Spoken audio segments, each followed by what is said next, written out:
अस्सलाम वालेकुम friends, welcome to our channel the medicos world. मेरा नाम डॉक्टर मोहम्मद अहमद फ़ाखर और मैं पाकिस्तान में एज ए कंसल्टेंट एजुकेशन काम कर रहा हूँ। और आज का जो मेरा टॉपिक है वो बहुत ज़्यादा इंटरेस्टिंग टॉपिक है। आज मैं बात करने लगा हूँ कि फंगल इन्फेक्शन क्या है, ये होती क्यों है, इसकी अलामात क्या है और इसकी मैनेजमेंट कैसे हो सकती है।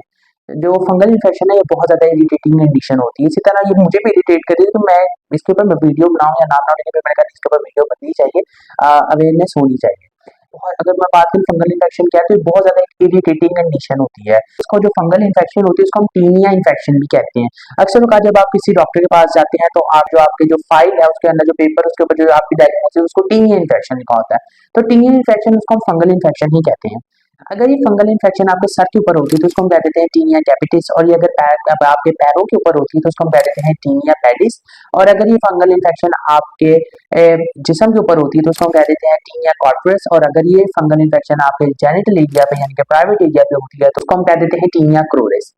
और नॉर्मली ये रिंगवॉर्म की सूरत नहीं होती है। अगर मैं बात करूं कि फंगल इन्फेक्शन होती क्यों है, तो हमारे पास तीन तरह के पहले मेन ऑर्गेनिज्म है जो कि फंगल इन्फेक्शन करवा रहे होते हैं, जिसमें हमारे पास एपिडर्मोफाइटिन है, ट्राइकोडर्माफाइटिन है और इसी तरह माइकोस्पोरस है।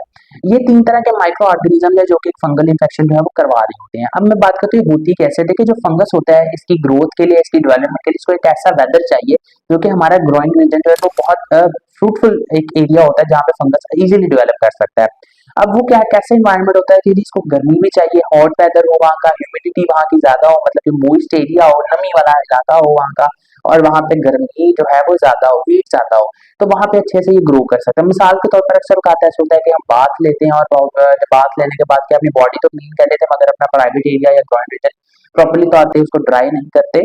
तो उस वजह से क्या है कि वहाँ पे वो नमी रह जाती है और वहाँ पे हीट भी होती है, या फिर हम टाइट अंडरगारमेंट्स का इस्तेमाल करते हैं, तो उस वजह से वहाँ पे वो एक फ्रूटफुल एनवायरनमेंट बन जाता है फंगस के ग्रो के लिए, तो फिर वहाँ पे फंगल इन्फेक्शन जो है वो हो जाती होती है। कहता ऐसा होता है कि कई लोगों की इम्यूनिटी जो होती है वो कम हो गई होती है कुछ स्पेसिफिक फंगल इन्फेक्शन के लिए, जबकि कुछ ऐसे अफराद जो कि इम्यूनोसप्रेसिव मेडिसिन ले रहे होते हैं, यानी कि जो कुव्वत मुदाफ़त है या उनको कम करने वाली ऐसी अद्वियात ले रहे होते हैं कि इस कंडीशन के अंदर कि उनका कोई डिजीज जो है वो उनकी कुव्वत मुदाफ़त पे काम कर रहा है, तो इसलिए उनको इम्यूनोसप्रेसेंट्स दिए जाते हैं। तो उन लोगों को भी फंगस इन्फेक्शन जो है वो हो सकती है, या फिर ऐसे लोग जिनको डायबिटीज है या जिनको हेपेटाइटिस है या जिनको एड्स जो आ रहा है तो उनकी इम्यूनिटी भी कम हो गई होती है, तो वहां पे फंगस इन्फेक्शन जो है वो ज्यादा हो सकती हैं।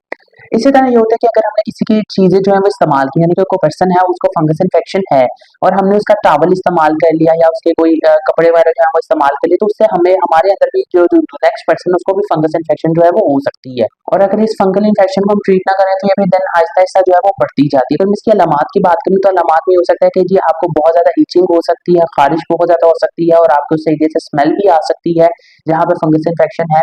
और आपको क्या है कि जी वहाँ पे जो निशान बना हुआ है जहाँ पे फंगस इन्फेक्शन है उसके साइड पे रेडनेस बहुत ज्यादा होती है और आप बहुत ज्यादा डिस्कम्फर्ट में रहते हैं, आपको बहुत ज्यादा इचिंग हो रही होती है, आप बार बार जो है वो खारिश कर रहे होते हैं, तो एक बड़ी डिस्कम्फर्ट सी और इरिटेटिंग सी कंडीशन होती है ये। अगर मैं इसके ट्रीटमेंट की बात करूँ तो आपने इसको मैनेज करना है। कुछ प्रिकॉशंस हैं जो आपने फॉलो करनी है कि जी आपने एक तो टाइट अंडरगारमेंट्स का इस्तेमाल नहीं करना।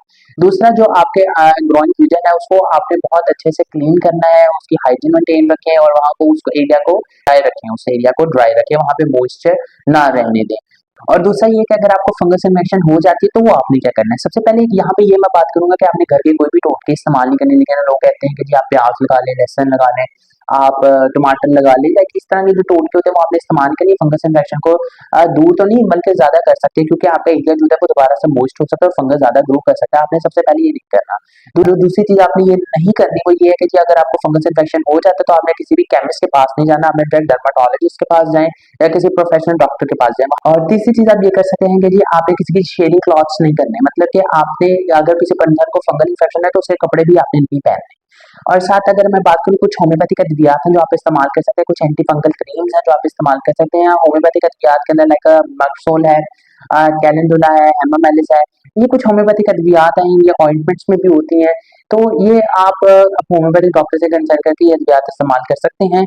और कोई भी मेडिकेशन खुद से मत करिए फंगल इन्फेक्शन के लिए। अक्सर औकात ऐसे होता है कि जब हम खुद से कोई मेडिसिन इस्तेमाल कर लेते हैं फंगल इन्फेक्शन में, थोड़ी देर के लिए तो वो बिल्कुल ठीक हो जाती है, लेकिन उसके बाद जब वो रिवर्स में वापस आती है तो क्या वो दो गुना हो के आती है। जहाँ पे पहले एक छोटा सा आपको सिर्फ एक करप्शन बना हुआ था या एक छोटी छोटी सी फंगल इन्फेक्शन थी, तो वहां पे वो दोबारा से आ जाती है। अगर आप किसी केमिस्ट के पास जाते तो उसको ये समझ नहीं आ रहा होता कि क्या ये फंगल इन्फेक्शन है या एक्जिमा वगैरह, उसी में ही घूम रहा होता है, तो वो कुछ आपको टॉपिकल स्टेरॉइड्स दे देता है। जो टॉपिकल स्टेरॉइड्स आप यूज करते हैं तो उसके नतीजे में होता है कि जी थोड़ी देर के लिए तो आपको सुकून मिल जाता है, आपकी खारिश दूर हो जाती है, लेकिन उसके नतीजे में क्या है कि आपकी जो स्किन है वो पतली हो जाती है, वो थिन हो जाती है उस एरिया से। उम्मीद है आपको आज की वीडियो बहुत ज्यादा पसंद आई होगी और आपको इससे बहुत कुछ सीखने को मिला होगा। अगर आपका कोई सवाल या आपकी कोई क्यूरी है, so you will please below to the comment section, we will definitely answer.